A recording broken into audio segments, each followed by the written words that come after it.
Hi there, Eats and Markham here. I'm done promoting the church rummage sale, and now we're just going to transition straight into Overshare Fridays. Overshare Fridays is the behind-the-scenes look of the Eats and Markham channel that I do every Fridays, sometimes Saturdays if I don't find the time or if I'm too lazy on Fridays to do it. So join me on this stream of consciousness as we discuss what happened this week, what's happening next week, and everything in between. This week's video is on Matcha Matcha, a new matcha tea cafe slash, I guess you can call it, laboratory in Markham.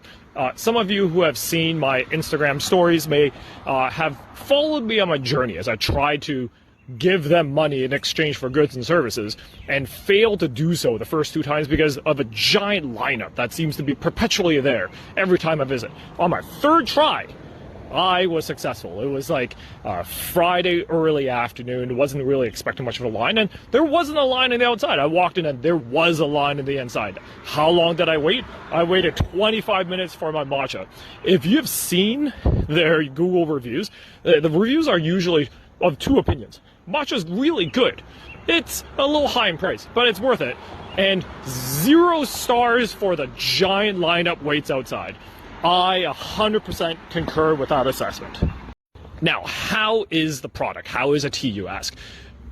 My understanding is that there are two grades of matcha. There is the ceremonial grade, which is the really good stuff. And then I guess you can call it bulk quality, and that's the stuff that you can maybe find in like baked goods and used for cooking purposes. This is ceremonial grade matcha, and it was really good matcha. But what really struck me is how serious it is inside. The place is really quiet for a cafe, and everything inside is done methodically. All the staff works very seriously and moves in very intentional ways. Intentionality is the key theme of Matcha Matcha. The product is great because the people there take it very seriously.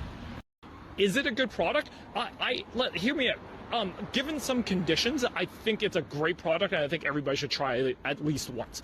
If you're into matcha, that's a condition number one. If you're into matcha, you'll like this place.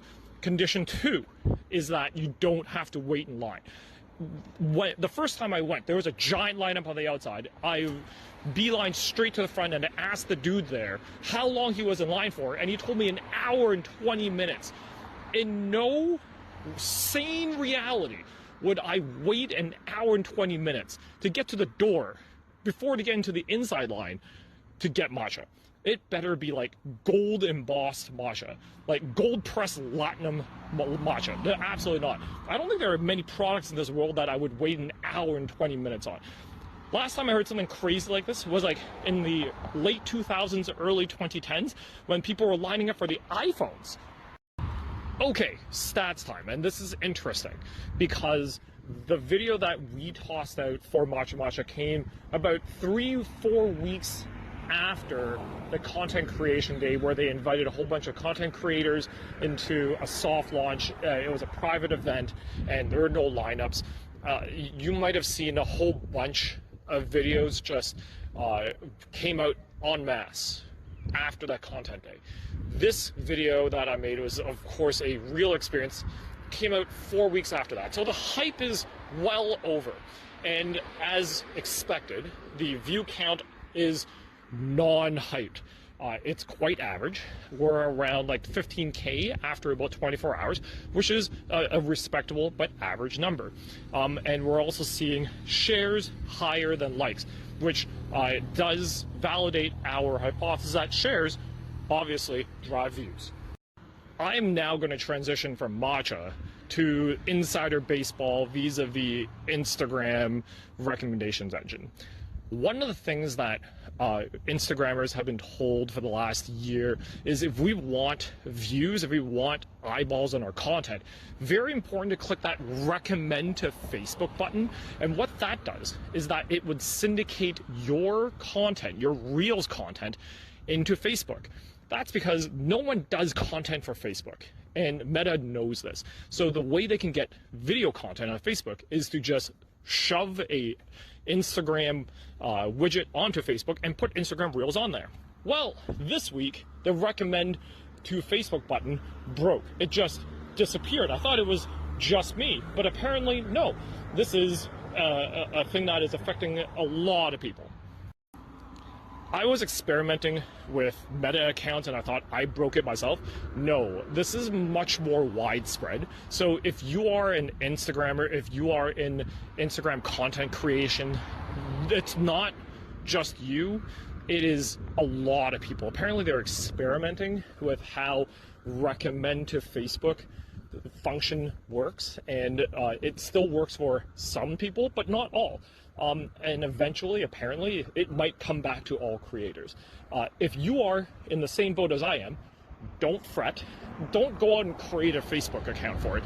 Everybody is affected. Just hang tight. And a little insider baseball. This week we launched our new logo. New logo now is our profile photo for our Instagram channel as well as our TikTok channel. We have a TikTok now. We're just putting the same videos up there. So if you're watching this and you're not on TikTok, you're not missing much. The original profile photo dates back to 2017. We've only had 2 profile photos. The original one, which is a bowl of noodles with a noodle pole from Big Beef Bowl, my favorite noodle joint. I still firmly believe the best bowl of noodles in Markham. And that has been our brand for the last 8 years. We thought we needed a little bit of rebranding. Went from hundreds of followers to now close to 9,000. So it was about time. And we kept the same motif. Bowl, noodle pull, and a little bit of Eats and Markham branding around it. I think it looks pretty good, does it not? And on Inside Influencing this week is a message from Boostify Toronto inviting me to a content day for a restaurant called down in Toronto. My usual response, I don't go to press junkets, I don't ask for payment for my videos, I pay for all my meals, and I'll probably go down and try it out myself one day. And you know what, to their credit, they responded back. There are actual human beings behind that Instagram message, and I love to see that. I love to see like actual interactions. And we went through it back and forth, and them saying they like my content and they like how organic and how real it is, and it is real. Like not being paid to do any of this stuff.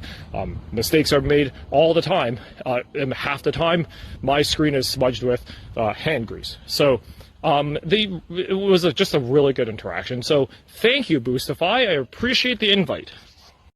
Well, it's time to end another Overshare Friday. Thank you for joining us for another round of Stream of Consciousness. That is Overshare Fridays. Next week, we have a video on a wonton noodle joint that is beside my favorite banh mi joint, the Banh Mi House. It is on Woodbine, north of 16, south of Major Mac. Yeah, the wonton noodles there are great. And the name of that restaurant, you guys will laugh. It's called Very Good Wonton and Congee. I love restaurant names that are self-referential, and you know what? To their credit, their stuff is very good. Watch for that piece of real footage next week. I also might try something new later on this weekend.